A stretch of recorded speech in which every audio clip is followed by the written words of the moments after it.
congrats on your win. The first question is, what was the toughest match during the tournament? I think the toughest, maybe not on paper, but when we played, it was the second match against the Russian.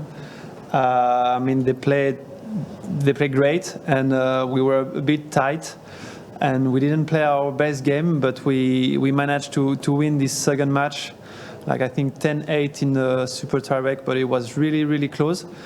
And then we played much better in semi-final and much better in final. So yeah, the second round against the Russian team was really, really tight. The first time when you teamed up together was in 2012 in Winston-Salem, as the stats say, and after like many years you teamed up again last year, and this season is the first you are like playing together during this long period. So why did you decide to team up, and maybe how it happened? Can you please tell us? Well, 2012, it was a one-time thing. I think we didn't have normal partners or regular partners, so we just tried to play together. And at the end of last year, you know, in doubles, sometimes partnerships break up and new partnerships develop. And we had a talk actually exactly this week, the last year. And we decided to try to play the 2020 season.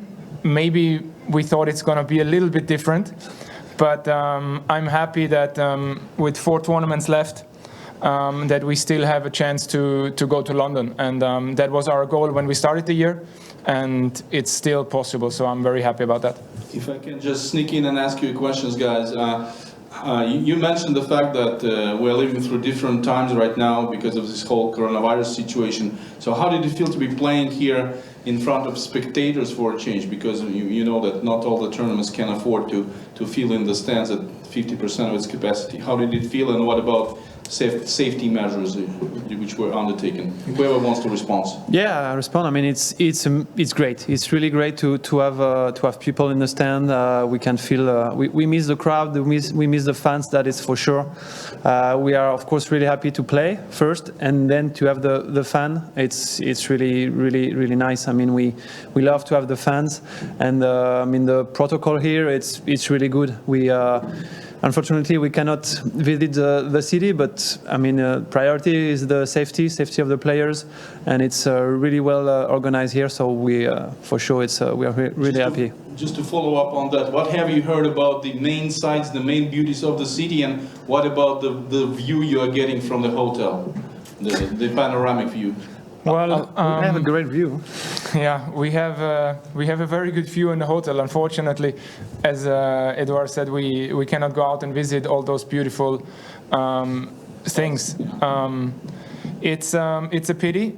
It's definitely a city worth coming back to, and hopefully next year or in the future we will have the opportunity to take a sightseeing tour and visit all the beautiful parts. Anastasia, you want to continue? Yeah, this season you had played a couple of really good tournaments and showed good results. So my question is, what did work for you do well? Why do you think you are as good team playing together? And a follow-up question: who is the leader and who is the cheerleader when you're playing bad? I mean, it's all about communication. When we started together, I mean, even if we both know we are good players, it's always like in doubles, little details that can make the difference. And I think we've played now maybe at 10 tournaments, so we know each other very well on the court. We know what's going to work, what's not going to work. So this is why we know exactly what is the best for us to perform. And like for example on clay we were switching side, and now back indoor I'm back in returning on deuce.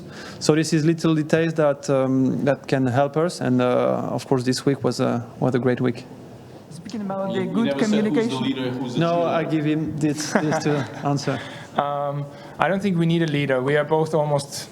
I mean, I'm turning 40 next year, and Edouard is also not a spring chicken anymore. So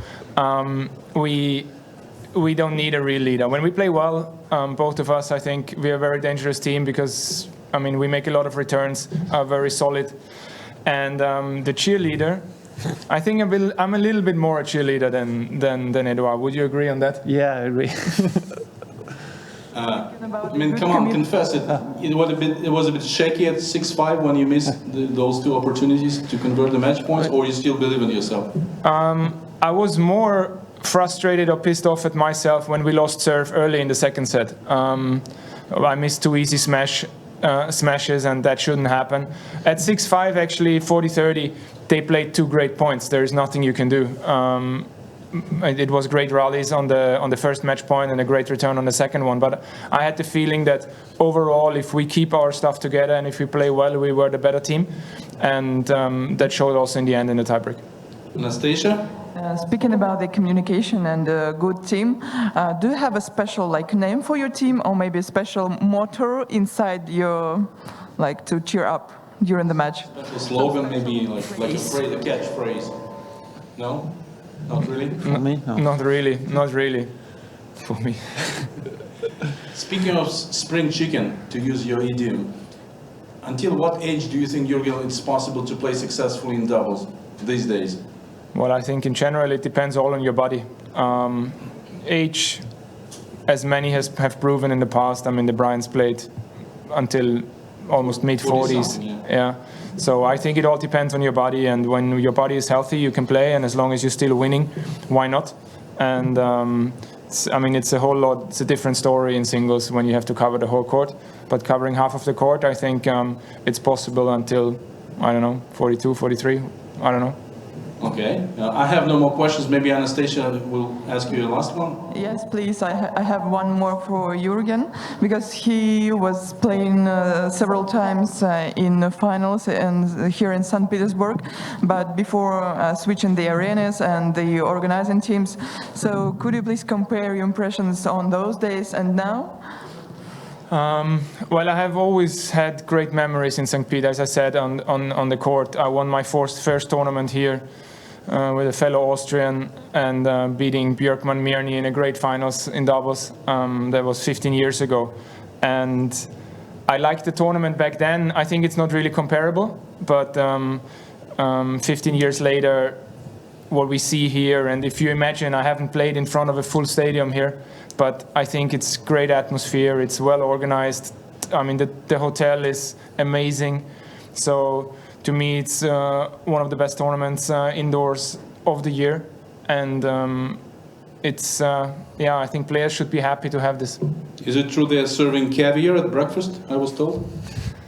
Well, not to us, I have to say, and I'm not the caviar kind of guy in the morning, so I haven't seen that, but we cannot complain about the hospitality that we get here. Okay, guys, we'll let you enjoy your win and celebrate it somehow. I know the city is not open for objective reasons, but celebrate it somehow, enjoy the win. Thank you so much.